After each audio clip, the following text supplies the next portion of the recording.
美东看它开的怎么样，来看它开的咋样，我把它录到开飞机。它这里地图会现在很多，可能这种智慧交通的那种地图还好，就是它好像你这个地图是用自己的地图还是高德的？高德跟华为结合的。那应该有那个广州不是现在都有路东跟那个地图结合的，看它开的咋样。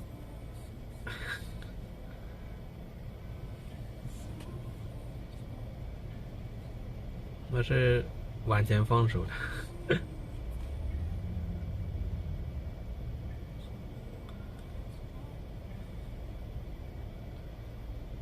它标配还包含了哪一些？标配其实它这款车它就是它不同的配置之间其实差别特别小，就可能差在续航跟动力而已，就看你是后驱还是四驱，或者说它这个续航是多少公里。它续航其他的其实都是一样的。它能维持多少天呢？其实得看你平时的一天的公里数大概是多少。就日常通勤咯。日常通勤大概来回是多少公里？向右变道。 20吧。来回20公里是吧？你按来回不是单程，那你一天按50够不够？够。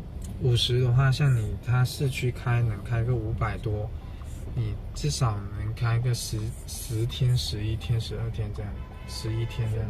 就一个星期的日子。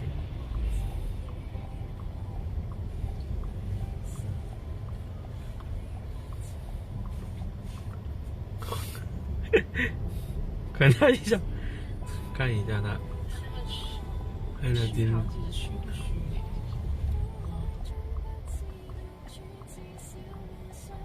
还是要小心一点，都不要拿。智驾领航已退出。退出。哎，还是算了吧。对，先不要录。